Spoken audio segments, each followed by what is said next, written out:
नमस्कार। एक घटना याद आ रही है मुझे।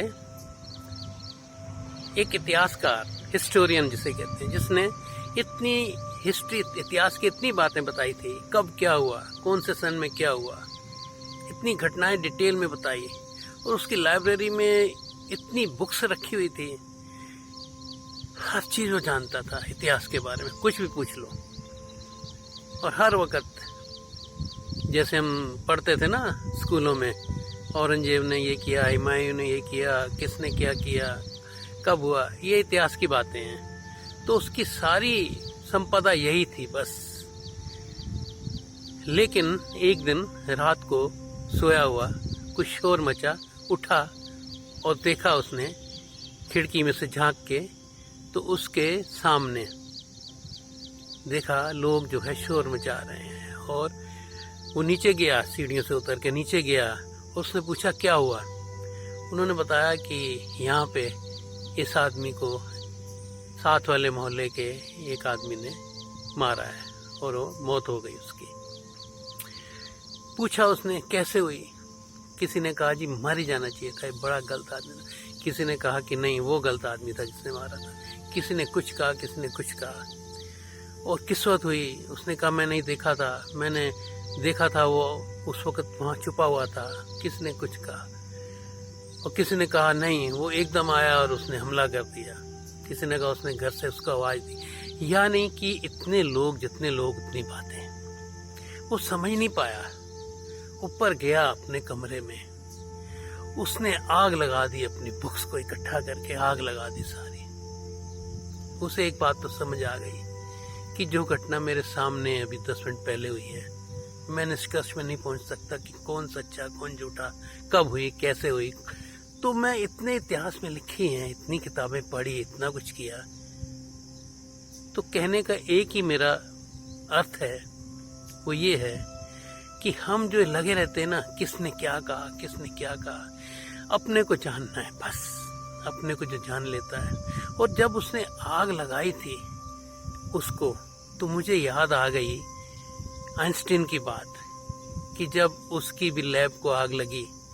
वो ऐसे लोग देखो कितने ही मजेदार होते हैं जीवन में, जिन्होंने जीवन को ऐसे जिया जैसे ये कोई बोझ नहीं है, ये एक लीला है। तो जब उसकी आग लगी लैब को, तो उसने अपने बेटे को क्या कहा, जाके अपनी माँ को बुलाओ, भी देखी क्या मजेदार आग लग रही है, क्या लपटें उठ रही हैं। उसका बेटा भी हैरान। उसने पूछा ये क्या आप कह रहे हैं। वो कहते हैं ये अब नया काम स्टार्ट करेंगे, सारा गलत था। गलत था का मतलब ये एक प्रयोग थे, अब सफल प्रयोग अब होगा।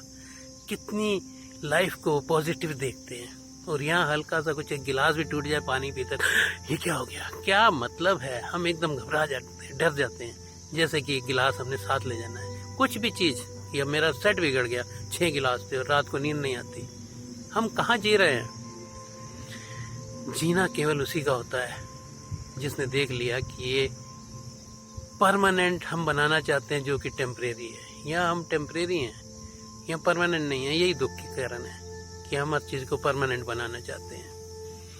यहाँ रिटर्न टिकट पक्का है, जाना है, कुछ साथ लेके नहीं जाना। ये कितनी दफा सुन सुन के कान पक गए हैं।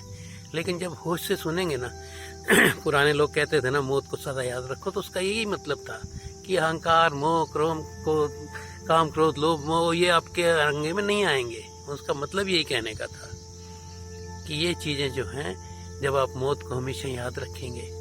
अब कितने वर्ष अब आते हैं, रिटर्न टिकट कंफर्म है, आप बच नहीं सकते, आपको जाना है, इकट्ठा मत करो। लेकिन ये पढ़ा, तोते की तरह पढ़ा, तोते की तरह भेज दिया लोगों को, और बड़ा हमने कहा बड़ी अच्छी, बड़ी ज्ञान की बात बताइए। ज्ञान की बात तुम्हें ही पता लग जाए तो बस जीवन सफल हो गया। फिर लोगों को क्या समझाओगे। खुद समझ लो, खुद समझना ही है। अपने आप को जो जान लेता है, वो इन सब बेकार की बातों से दूर हो जाता है। उसका जीवन जो है ना, ऐसा हो जाता है कि बस यहाँ अब कुछ मैंने पकड़ना ही नहीं। हम कहते हैं किसी के पास जाके हमें मुक्त होना है। भाई मुक्त होना है तो मुक्त हो। पकड़ने के कारण बंधा हुआ समझते हो ना, छोड़ दो, हाथ खुले छोड़ दो, तो मुक्त ही हो। मुक्त होने के लिए कुछ करना नहीं है, पकड़ छोड़नी है। तो जीवन का एक आनंद ऐसा उपलब्ध हो जाता है, जिसे हम कह सकते हैं कि अब इस जीवन में हमने वो संपदा प्राप्त कर ली जिसके लिए हम आए थे। बेचैनी, टेंशन, स्ट्रेस सब खत्म हो जाती है। ये खत्म हो जाए तो समझ लो हम सही रास्ते में हैं। और अभी भी उलझने, परेशानियां और ये रात को नींद ना आने, चिंता में डूबे हुए, डिप्रेशन में जाते हुए, तो इसका मतलब हमने संसार को पकड़ा हुआ है।